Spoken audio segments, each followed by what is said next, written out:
But I felt then and believe even more so now that my life was saved for a reason. I was saved by God to make America great again. I, Marco Rubio. Do solemnly swear. Kamusta, mga kababayan? Sa panahon ngayon, patuloy na hinahamon ng China ang ating karapatan sa ating karagatan, ang West Philippine Sea. Pero huwag kayong mag-alala, dahil hindi tayo nag-iisa. Sa video na ito, pag-uusapan natin ang tatlong napakahalagang balita. Una, ang ironclad commitment ng Amerika sa pagtatanggol sa ating bansa. Pangalawa, ang matagumpay na bilateral maritime exercises ng AFP at US Navy. At panghuli, ang strategic deployment ng Typhoon missile system sa Luzon na nagbibigay ng panibagong lakas sa ating depensa. Mga kaibigan, ito na ang panahon para magkaisa, maging mulat, at suportahan ang ating armed forces. Sama-sama nating protektahan ang ating teritoryo laban sa mga nang-aangkin at patuloy na paigtingin ang ating relasyon sa mga kaalyado. Tara, samahan niyo ako sa pagtalakay sa mga usaping ito, hindi lang para sa seguridad ng bansa, kundi para rin sa kinabukasan ng ating mga anak.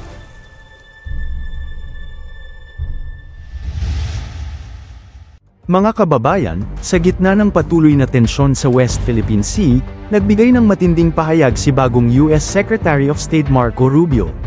Sa kanyang pag-uusap kay Foreign Minister Enrique Manalo noong January 22, inulit ni Rubio ang kanilang tinatawag na ironclad commitment sa Mutual Defense Treaty. Ano ang ibig sabihin nito? Simple lang, anuman ang banta laban sa atin, ituturing ng Amerika bilang banta laban sa kanila rin. Ayon kay Rubio, ang ginagawa ng China sa ating karagatan ay malinaw na paglabag sa international law. Sinabi niyang hindi ito basta territorial dispute, kundi usapin ng kapayapaan at seguridad ng buong rehiyon. Bakit mahalaga ito? Dahil ang West Philippine Sea ay hindi lamang tungkol sa mga isla, ito'y tungkol sa ating kabuhayan, resources, at soberanya. Tandaan natin na 80% ng isda sa bansa ay nanggagaling sa dagat na ito. Kung mawalan tayo ng kontrol dito, mawawalan din tayo ng access sa mga yamang dagat na bumubuhay sa ating ekonomiya. Kasabay nito, binanggit ni Rubio na kasalukuyang tumitibay ang alyansa ng Pilipinas sa iba pang bansa tulad ng Japan, Australia, at India, na bahagi ng tinatawag na Quad.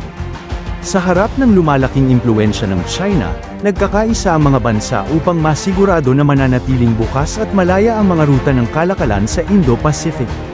Mga kababayan, napapanahon na upang tayo'y magkaisa at ipakita na hindi basta-basta kayang apihin ang Pilipinas. Sa tulong ng ating mga kaalyado, kaya nating ipaglaban ang ating karapatan sa ating sariling karagatan. Isa na namang tagumpay para sa ating depensa ang naganap noong January 17 at 18, nang magsagawa ng bilateral maritime cooperative activity ang Armed Forces of the Philippines at US Navy sa South China Sea. Ang mga ganitong pagsasanay ay bahagi ng ating patuloy na pakikipagtulungan para sa isang malaya at bukas na Indo-Pacific.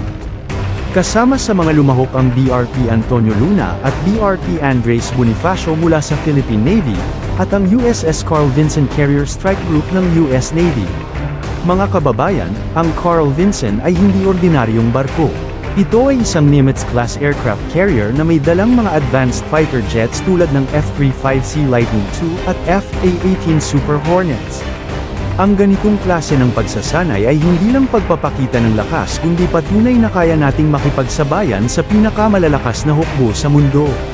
Bukod sa military exercises, binigyang diin ng US Navy ang kahalagahan ng pagkakaroon ng interoperable systems, ang abilidad na magtulungan ang ating dalawang hukbo sa anumang sitwasyon. Sinabi ni Rear Admiral Michael Wasji, ang pagkakaisa natin ay mahalaga upang mapanatili ang kapayapaan sa rehiyon. Huwag nating kalimutan na sa bawat pagsasanay na ganito, mas nagiging handa ang ating mga sundalo na harapin ang anumang hamon. Ang mga ganitong aktibidad ay nagpapakita ng ating dedikasyon sa pagtatanggol sa ating teritoryo at sa pagpapanatili ng kaayusan sa rehiyon. Mga kababayan, sa harap ng patuloy na banta ng China, isa na namang mahalagang hakbang ang ginawa ng ating kaalyado. Inilipat ng Amerika ang kanilang Typhoon missile systems sa isang sekretong lokasyon, sa Luzon. Ano ang ibig sabihin nito? Ang Typhoon system ay kayang maglunsad ng Tomahawk cruise missiles na abot hanggang China at Russia, at SM-6 missiles na epektibo laban sa eroplano at barko sa layong mahigit 200 kilometro. Ayon sa mga ulat, ang bagong posisyon ng mga Typhoon ay bahagi ng estratehiya upang gawing mas mobile at mahirap targetin ang mga armas na ito. Sa madaling salita, mas madali itong ilipat kung kinakailangan. Sa pamamagitan nito, mas nagiging handa ang Pilipinas at Amerika na harapin ang anumang biglaang banta sa rehiyon. Ngunit syempre, hindi natuwa ang China sa hakbang na ito. Sa kanilang pahayag, tinawag nila itong pagsimula ng tensyon. 欢迎出席外交部例行记者会，欢迎大家提问。关于美国在菲律宾部署中导，中方已经多次阐明了坚决反对的严正立场。我想再次强调，菲方引入中导系统这一战略性、进攻性武器，制造地区紧张对立、挑动地缘对抗和军备竞赛，是非常危险的举动，也是对本国和东南亚各国人民、对地区安全极不负责任的选择。据报道，中国科研机构为什么常规的资料和污染水排海受刺？我们再次敦促菲方正视地区国家和人民的呼声，尽早纠正错误做法，按此前公开承诺，尽快撤走低风中导系统，不要在错误的道路上越走越远。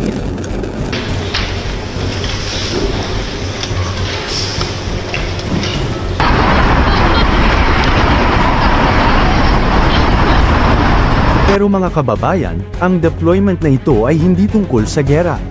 Ito'y tungkol sa pagprotekta sa ating soberanya at seguridad.